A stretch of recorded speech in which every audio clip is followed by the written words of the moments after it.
Hey there, students. Just a quick video here to make sure that you're familiar with the 2020 AP Euro DBQ Rubric. I assume you're familiar with the standard rubric. We're going to go into the differences, just a quick summary here, and also I want to point you to some resources that are available on my website. I've got my AP Euro DBQ page as a direct link here in the description, so you can find all of these things. Now, what we've got here, first of all, we've got the rubric so that you can have this printed out next to you while you're taking your exam if you want. We've got the Marco Learning pre-writing and setup guide, also with some priority on the points that you might want to think about here, because going for 10 points, a lot of people are going to get themselves into trouble. So we've thought this is going to be a likely 3, a likely 4, a likely 5.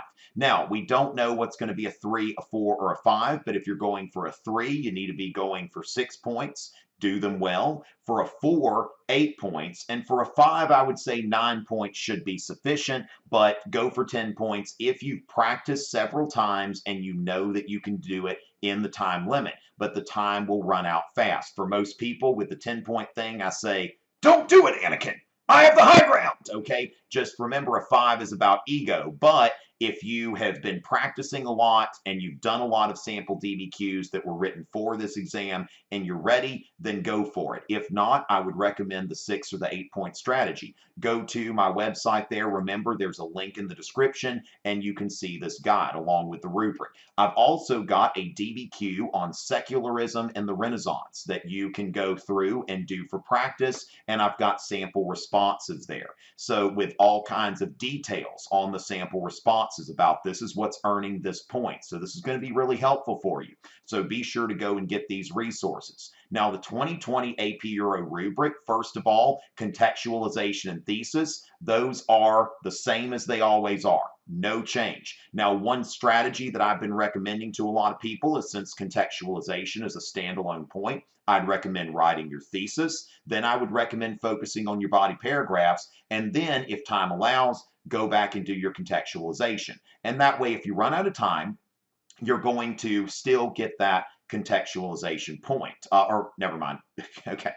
Redo that. If you run out of time, you're just losing 1 point. Okay, so with that, I don't think I'm even going to cut that. Let's just let that sit there. But thesis first, focus on a good, strong, argumentative thesis, and then when you're finished with your body paragraphs, go and do contextualization so that you can make sure your body paragraphs are done. Now, instead of accurately describing 3 of 7 documents, you're only called upon to accurately describe 2 out of 5. Remember, no quotes, okay? Quotes do not demonstrate understanding. So basically, looking at these documents and being able to put them in your own words, making it clear to the reader that you understood what you read. Do that for 2 documents, 2 points. Now, I recommend using either 3 documents or using all 5. For most people, I recommend using 3 documents on this exam, because then you are going to be able to develop those more, do your POV pluses, and then bring in some useful outside evidence. For most students, I'm recommending use 3 documents. Go ahead and strike the 2 documents that you find most confusing or least helpful to support an argument. So now we've got a few things where we've had 3 points added to the rubric here. So supports an argument, instead of with 6 of 7, you can get 1 point for supporting an argument with 2 documents, which supporting an argument means that the documents are used in a way that supports the topic sentence. Or 4 documents, you can get 2 points. Now, if you're going for that, I would recommend using all 5 documents, but make sure you've practiced that. From what I've found, that students that try to use all 5 documents in 45 minutes, they end up being sloppy. So my strategy for most people is to pick the 3 documents that you find to be most clear and most useful for supporting your argument. 3 of those 5. Now remember, out of the 5 documents, 1 of them will be a visual source. Now, going from there, your point of view, context, audience, or purpose. What I call POV plus, what other people call hip analysis, happy, hippo, whatever, okay? So those things, when you're looking at that, now you're not getting 1 point for using 3, you're getting up to 2 points for using up to 2. So for each POV plus, you are going to get a point, up to 2. So now this is a key part of this rubric, because instead of 1 out of 7 points, 2 out of 10 points. Do the math. 1/5.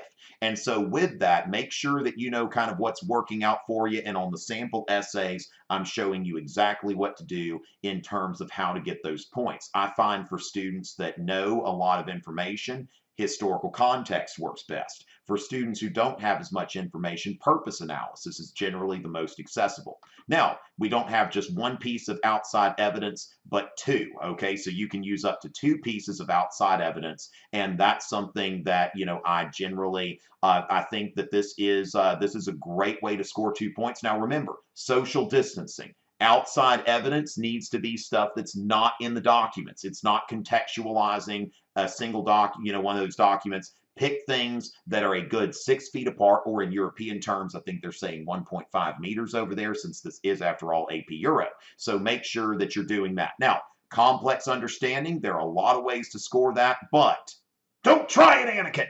I have the high ground. Now, if you write such a brilliant essay that the reader gives you complex understanding for any of these things, great. But if you're still, right before the exam, asking what is complex understanding, how do I earn that?